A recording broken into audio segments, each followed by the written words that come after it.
لو تناهيتم إلى سر الحياة وصنعتم كائنا حيا نرى. تو میں یہ عرض کر رہا تھا کہ ظاہری اعمال بھی ہوتے ہیں اور اسلام نے اندر کے اعمال کو بھی ہمیں ٹھیک کرنے کا حکم دیا ہے. اندر کے اعمال کیا ہیں؟ دل کے اعمال.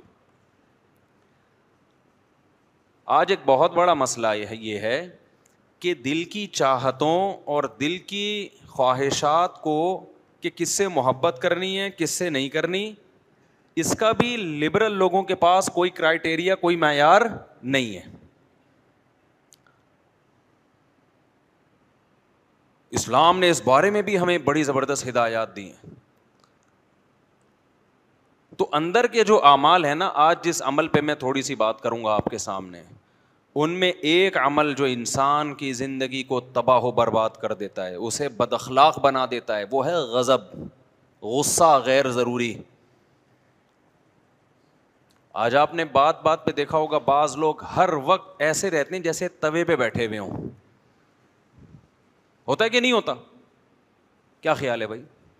ایسے لگتا ہے جیسے ہی کہاں بیٹھے ہوئے ہیں، اتنے گرم رہتے ہیں ہر وقت. گھر میں جب آئیں گے بچے خوش ہونے کے بجائے ٹینشن میں. ابا آ گئے گھر میں، اماں آ گئی، اب پٹیں گے ہم.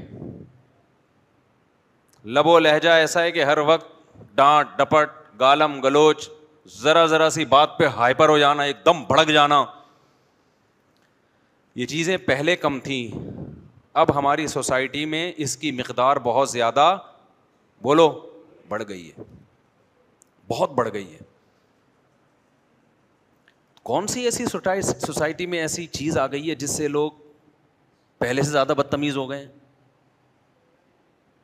ہیں بھائی؟ حالانکہ میڈیکل سائنس نے بڑی ترقی کر لی، آسائشیں پہلے سے زیادہ ہیں.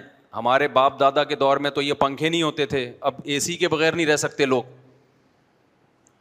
تو آرائشیں بھی بڑھ رہی ہیں، آسائشیں بھی بڑھ رہی ہیں، کھانے پینے کا اسٹینڈرڈ بھی لوگوں کا، معیار زندگی بھی بڑھ رہی ہے. سواریاں اچھی، پہلے بسوں میں لٹک لٹک کے جایا کرتے تھے، کھڑکی سے چڑھنے کی بھی جگہ نہیں ہوتی تھی.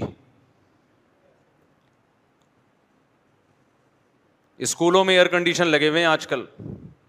ہمارے دور میں تو اسکولوں میں بیٹھنے کی جگہ مل جائے تو بڑی بات تھی. تو کیسا معیار زندگی بلند ہوتا جا رہا ہے انسان کا، مگر اس کی طبیعت میں غصہ کم ہونے کے بجائے بڑھ رہا ہے، برداشت ختم ہو رہی ہے.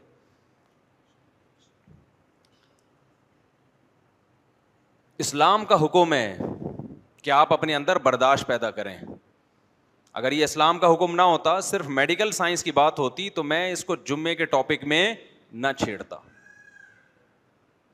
نبی صلی اللہ علیہ وسلم کی خدمت میں ایک صحابی حاضر ہوئے، عرض کیا یا رسول اللہ مجھے نصیحت کیجیے.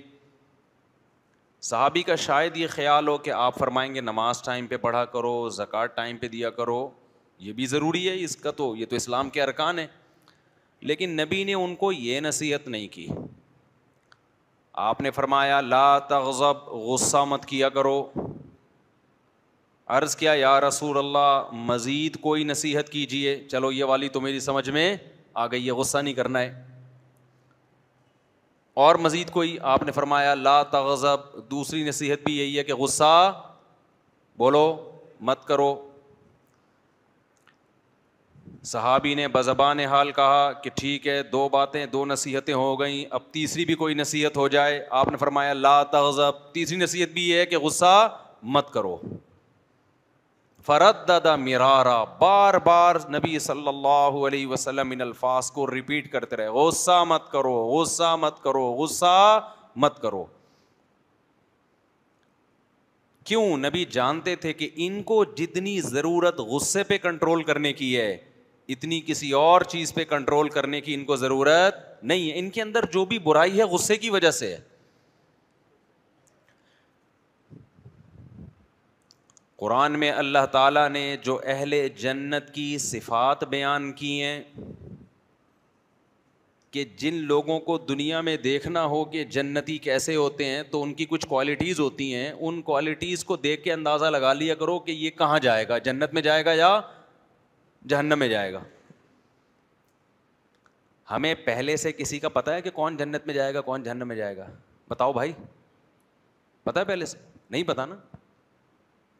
لیکن کچھ علامتیں ہوتی ہیں. آپ سعودی عرب میں جاؤ, ہمیں نہیں پتہ ہوتا اس میں ملکی کون ہے غیر ملکی کون ہے, لیکن جس نے لال یوں ڈالا ہوا ہے, بڑا سا جبہ ہے اور رسہ ایسے کر کے ڈالا ہوا ہے, تو غالب یہ ہے کہ یہ یہاں کا مقامی سعودی ہے.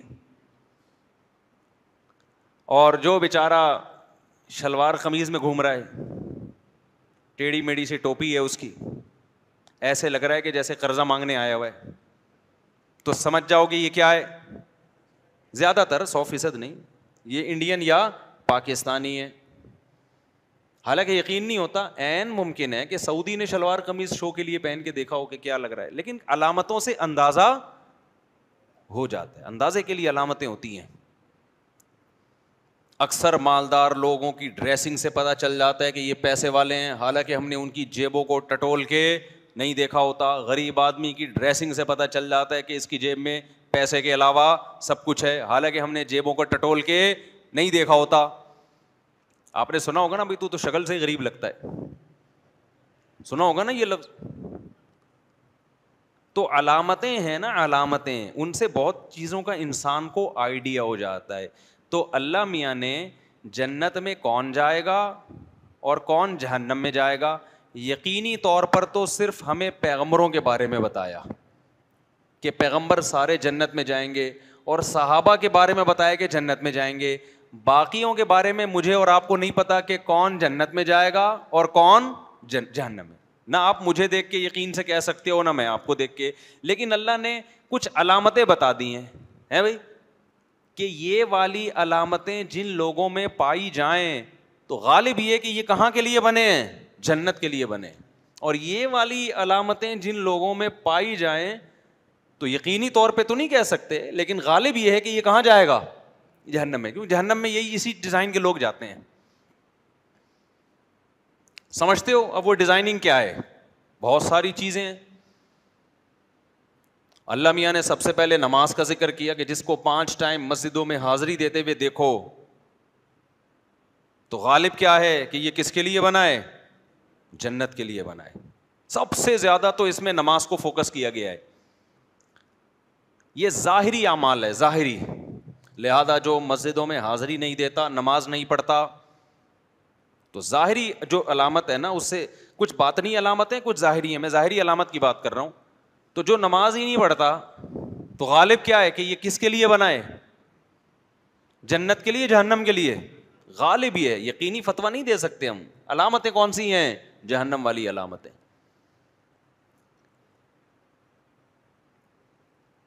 آج نماز کی تو کوئی ویلیو نہیں ہے نا. میں اکثر ایک واقعہ بتاتا ہوں. ایک خاتون نے بتایا کہ میرے بھائی کا انتقال ہو گیا, بہت ہی نیک تھا وہ, تو آپ اس کے لیے دعا کریں. میں نے دعا کر دی. تو کوئی شرعی مسئلہ پوچھنا تھا, انہوں نے وراثت وغیرہ کا.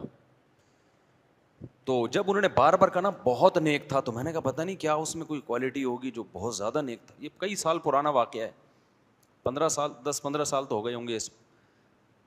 میں نے کہا شاید کوئی بہت زیادہ, تاکہ مجھے بھی موٹیویشن ملے, ہم بھی وہ نیکی والے کام کریں, تاکہ ہم مریں تو لوگ ہمارے بارے میں بولیں بہت نیک تھے بھائی. تو میں نے پوچھا کیا نیکی تھی؟ نماز پڑھتے تھے؟ انہوں نے کہا نماز نہیں پڑھتے تھے. میں نے کہا پھر تو واقعی بہت نیک تھا وہ. میرا خیال تھا شاید تہجد نہیں پڑھتا ہوگا, اشراق نہیں ہے نا, فرض نماز پڑھتے کہ فرض نماز نہیں پڑھتے تھے وہ زیادہ نیک نہیں ہو گیا. مجھے ایسا لگا کہ کچھ زیادہ نیک نہیں ہو گیا. تو بھائی یہ کون سا معیار ہے یار, جو فرض نماز نہیں پڑھ رہا وہ نیک بھی نہیں ہے, بلکہ کیا ہے, بہت نیک ہے. آج کل نیک اس کو سمجھتے ہیں لوگوں سے مسکرا کے بات کر لے, کسی سے اس کا جھگڑا نہ ہو, سب کی آنکھوں کا وہ تارا ہو, اور بس اس چیز کو لوگ سمجھتے ہیں بہت اچھا ہے.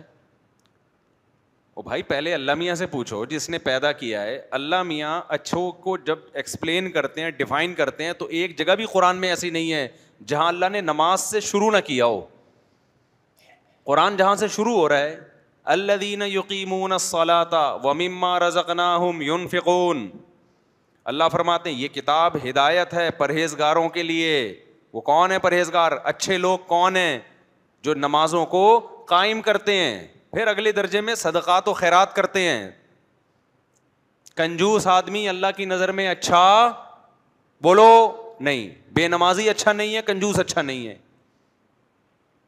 میری اور آپ کی نظر میں اچھا ہو سکتا ہے کہ یار بہت اچھے طریقے سے ملتا ہے، جب پیسے مانگو دے دیتا ہے ہمیں. تو اللہ میاں نے سب سے پہلے کس چیز کو رکھا ہے؟ نماز کو. یہ ظاہری اعمال میں، باطنی کی میں بات کر رہا ہوں، لہذا آج میں باطنی کو زیادہ فوکس کروں گا. تو جہاں اللہ نے اچھے لوگوں کی علامتیں بیان کی، جنتی لوگوں کی علامتیں بیان کی، ان میں ایک بہت بڑی علامت والکاظمین الغیظ، یہ غصے کے گھونٹ کو پینے والے ہیں. غصے کے کڑوے گھونٹ کو بولو پی جاتے. لہذا آپ کو اگر کوئی ایسا بندہ نظر آئے جو بات بات پہ ہائپر ہو جاتا ہے، ایک دم رگیں پھول جاتی ہیں، دماغ ایسے جیسے ابھی چیر پھاڑ کے برابر کر دے گا، تو ہم یقینی طور پہ کسی پہ فتویٰ نہیں لگاتے کہ جہنم میں جائے گا. لیکن لگتا کیا ہے، کہاں کے لیے بنا ہے یہ؟ جو اس کے اندر آگ ہے نا اتنی بھڑکنے کی، تو یہ آگ ہی کے زیادہ مناسب. جنت میں ماحول خراب کرنے کے لیے اللہ ایسے لوگوں کو بولو نا نہیں لے کر آئیں گے. ماحول خراب کرے گا نا وہاں جا کے بھی. ایک حور بھی کم پڑ گئی فرشتوں کا بیڑا غرق کر دے گا. اس کو 70 حوروں کا وعدہ کیا تھا، 69 آ رہی ہیں گنتی میں. اب بتاؤ چیزیں توڑ پھوڑ شروع کر دے گا کہ نہیں کر دے گا؟ ہائپر ہو جائے گا. تو ہائپر لوگوں کے لیے، ایک دم کھوپڑی گھومنے والوں کے لیے اللہ نے جنت کو، جملہ تو مکمل، میری کھوپڑی نہ گھوم جائے کہیں. مجھے ڈر یہ لگ رہا ہے میں اخلاق پہ بیان کر رہا ہوں اور مجھے نہ غصہ آ جائے. جب بھی میں ادھورا جملہ چھوڑوں فوراً کمپلیٹ کرو اس کو. تو جو بات پہ جن کی اچانک کھوپڑی گھوم جاتی ہے، ایک دم ہائپر ہو جاتے ہیں، ایک دم رگیں بھول جاتی ہیں، ہمیں قرآن سے پتہ چلتا ہے ان میں جنتیوں کی علامتیں نہیں ہیں. یہ جنت میں گئے تو جنت کا ماحول کیا کریں گے؟ خراب کریں گے. ہوا و حرص والا دل بدل دے، میرا غفلت میں ڈوبا دل بدل دے.